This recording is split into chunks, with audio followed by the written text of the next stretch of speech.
VoiceThread is a great free tool. There's an app they can use on their phones. They can use it on basically any piece of equipment that they have. And VoiceThread is this idea of giving students a voice to collaborate within the classroom. Do you have a student right now who is very intelligent but never wants to raise their hand and participate? We all do, right? And we want them to share. Like, you have so many great ideas. You could analyze this political cartoon forwards and backwards, right? But they don't want to share. They don't want to raise their hands. VoiceThread is a potential way to allow them to share their thoughts. It is free. You can do a lot with it for free.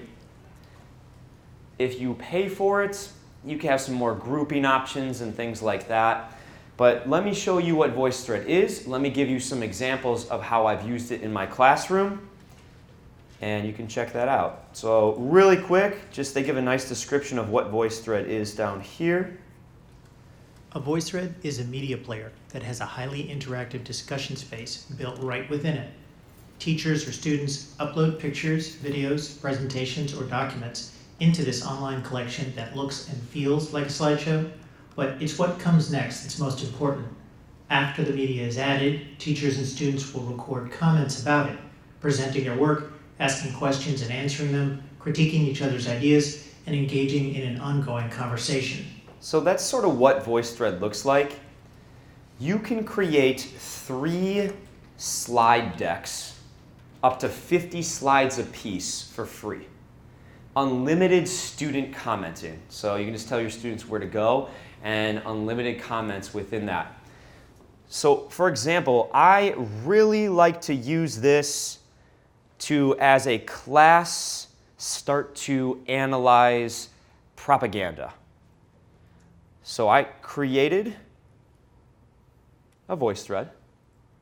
I threw about, 10 pieces of propaganda up there, and I asked students, let's collaborate together. Let's analyze these pieces of propaganda. This is an intense piece of Nazi propaganda. There is a lot going on here, okay?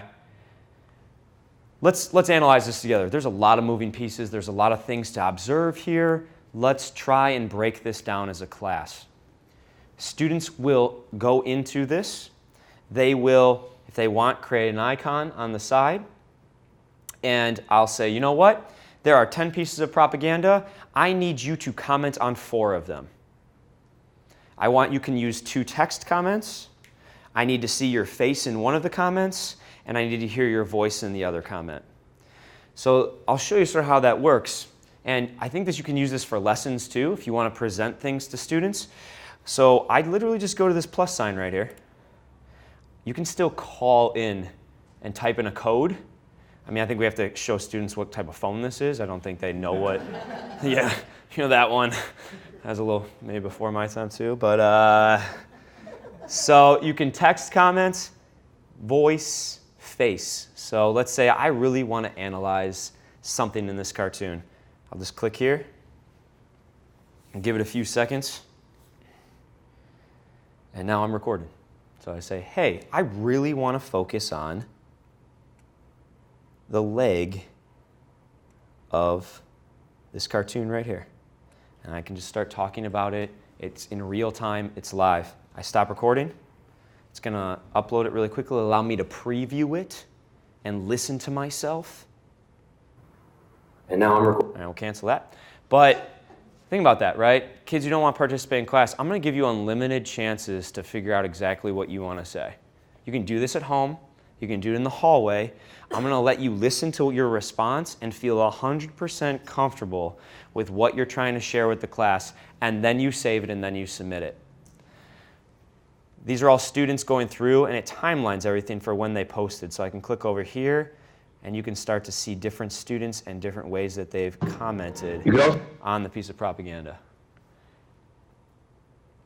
I really like this as a tool. I think that it works well.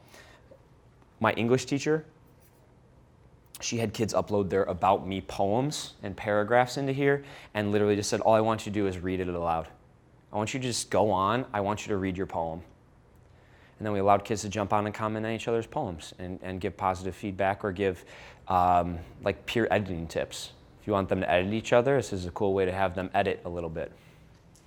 So if you do it for free, you would go up to Create here. You would add media. Let's just upload a picture really quickly. Let's just do this collab logo.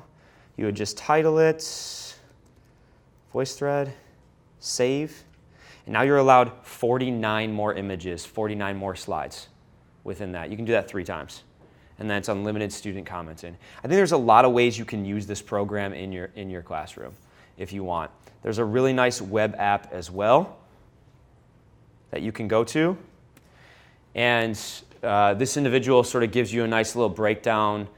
If students have their free accounts, they actually can create 3 of their own VoiceThreads every time. So there's a lot of leeway here, a lot of freedom to allow students to have some creativity and have their own voice. So a tool that I use, it depends on the lesson, it depends on what I'm doing with it. You just got to pick and choose when this works best for you. So VoiceThread is really nice.